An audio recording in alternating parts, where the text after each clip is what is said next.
Hello everyone, it's Robin the Delta Crafter and I want to thank you for joining me for another video on my YouTube channel. Today I'm going to be making a quick and easy easel card for you, and let's talk about the products that we'll be using. First up is the color layering Orca stamp and die set from Hero Arts. This is an older set which is encouraging me and you to use some of the things that we have in our stash. We're also going to be using the nested A2 arches die set from scrapbook.com.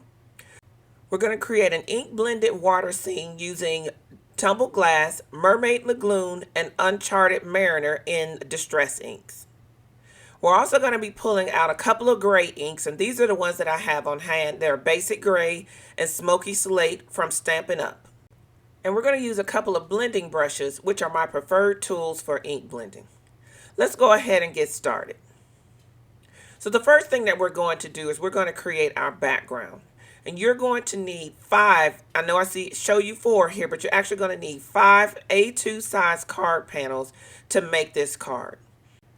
So we're going to do some ink blending on this very first panel. This is some very simple kind of ombre ink blending. What we're trying to create is kind of a top-down look for ocean. And so we're going to start with tumbled glass, and we're going to get a good layer of tumbled glass down. And I'm probably going to go a little bit past a third of the paper. Normally what you want to do is take, when you're doing ink blending like this, you want to take the inks that you're using, number of inks that you're using, and kind of divide your paper into those equal number of sections. So I did take my tumbled glass down a little bit further so I get a good blend into that Mermaid Lagoon. And now I'm bringing in the Uncharted Mariner. And my dark blue blending brush, I really need to condition the bristles because you can see there it gives me some darker spots. It actually works for this particular scene that we're creating because it gives you the illusion that there's something murky or hanging around in the back of that water. It kind of gives you a little bit of depth. I've kind of finished all of my ink blending, and now I want to create some water droplets or bubbles in the ocean. So I'm bringing in some water in my distress sprayer, and I'm just spritzing that onto my ink blended background. To help speed up the drying, because we wanted to do this first so that the panel has plenty of time to dry, I'm just going to hit it real quick with my heat tool. That's going to help all the inks to dry as well as the water. And once I do that, I'll set this panel aside, and then we're going to move on to our next steps. But before we do that, let's take a closer look at this panel. I really like the way these inks blended together, and once they've had a chance to dry back into the paper, it's going to be even more beautiful. So now we're going to move on to our stamping. This Orca has 4 layers to it rather, or 3 rather. And so you kind of want to look at the back of the packaging to see how to layer up your colors. For me, I'm going to have like 3 different shades of gray. I know I showed you 2 at the beginning, but I ended up having to bring out a much lighter shade of gray as well. So I'm going to come in with my, at this time, which is my lightest shade of gray, and that's the Basic Gray. I'm sorry, Smoky Slate. Smoky Slate. So this is the largest stamp in the layering set. And what I'm going to do is I'm going to actually stamp it twice because I wanted to make sure that my Orca is completely filled in. So I'm bringing in the second stamp. And now I'm going to hit ink this one up rather with the Basic Gray, which is my darker gray shade, darkest gray shade. And I'm going to stamp that twice as well. So you can see our Orca starting to form here. And that little under part of the Orca's mouth, there's a stamp for that as well. And a couple of other detailed parts of the Orca's body. And so typically on an Orca, this is the white part. So I'm going to use some Hero Arts contour ink to kind of give that just a little bit of definition. What the contour ink is typically used for is when you want to do no line coloring, but you need to stamp your image. You would use the contour ink to stamp your image because it's very, very pale. And so it's just going to give us just a little bit of definition of that underside of the orca's mouth. I'm also going to, while I'm in a stamping mood, I'm going to go ahead and stamp the sentiment from this stamp set. And this is what we're going to use to kind of be our little kickstand for our easel card. I do have the coordinating dies, but if you don't have the dies, of course, you could fussy cut whatever image you're choosing to use for your easel card.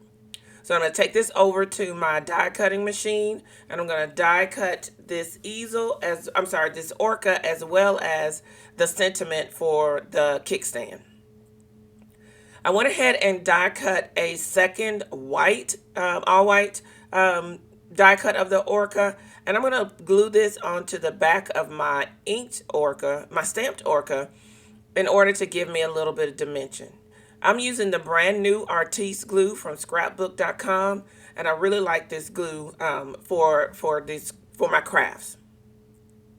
So I'm going to put those two pieces of die cuts together and put an acrylic block on them to apply a little pressure and give them a little bit of time to dry. So the next step in creating our card is to create the card base. And this card base is going to be in the shape of an arch. So that's why we have the arches dies. So we're going to need to cut 3 arches of the larger size out of the plain white cardstock. And then we're going to need to cut the next size down arch out of our inked up panel. And by the way, this paper that I'm using is Neenah Classic Crest Solar White in the 80-pound weight. So I'm going to put my die onto my white panel. You can see there it pretty much fills up that whole A2 size panel. I'm going to put some mint tape onto the die to hold it in place while I do the die cutting. I'm going to do the same thing on the inked up panel to hold that die in place.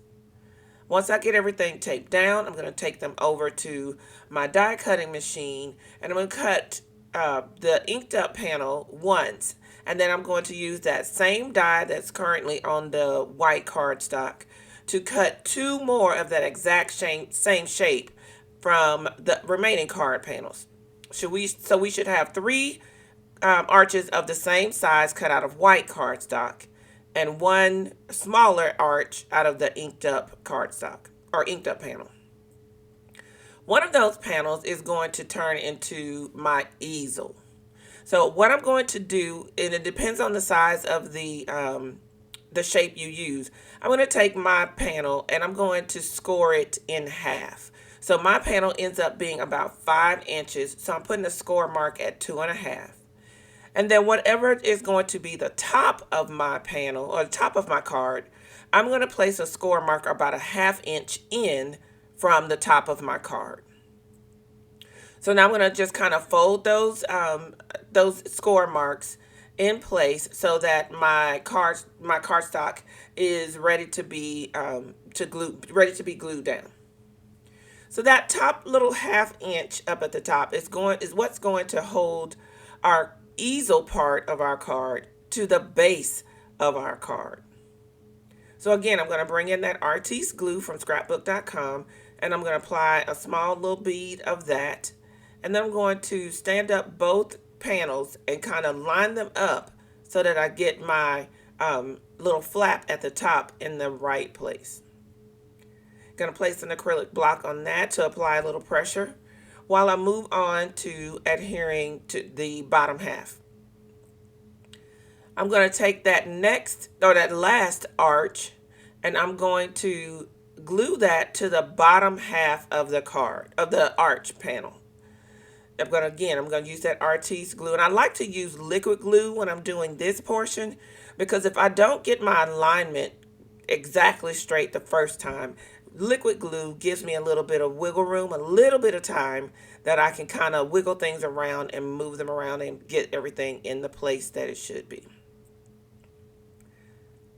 So now we've gotten our top white arch cut out onto the base of the card. And now I'm going to bring in some tape runner. I'm going to apply that to the back of that inked up panel and use that to apply the inked up panel to our top arch. Run a couple of strips of that, and stick this down. Remember, this is a little bit smaller, so we should have a white frame around our entire inked up panel. Get that pressed down in place. And now let's see what it looks like when we move our easel. Very nice. Now, in order for the easel to stand up on its own, that's where the kickstand comes in. But before we move into that, I decided to add one of these stamps of the School of Fish onto my card panel. While I was making this card, I made a couple of additional design decisions that I really think helped to make the card that much more interesting. So I've got my stamping down my School of Fish, and I used the VersaFine Onyx Black ink for this. I love the crispness of this black ink. So I thought for these tiny fish, this School of Fish, using that VersaFine, ink is what's going to be my best go. So I put some of that Artiste glue on the back of my Orca, and now I am gluing my Orca down, and a couple of other little animals as well, ocean animals that add some interest to the card. So on the back of the die cut that I used for the kickstand, I went ahead and cut that out, and I layered it up with a couple of pieces of scrap cardstock to give that a little bit of dimension. I wanted to stand up off of the card panel, a card base, just a little bit, or enough to make sure that the kickstand stays in place. But here's another decision that I made. I thought that the white on white was just too plain and stark. So I just took my ink blending brush, and with whatever dye was remaining or ink was remaining on that ink blending brush, I just brushed it across the card base, and that gave me a little bit of color behind the sentiment. So now that I've pressed the sentiment in place, you can see that little blue ink back there, and I think it adds a nice touch and differentiation between the card base and the kickstand. And now that the kickstand is in place, this card is complete. Let me know in the comments below if you've ever made an easel card.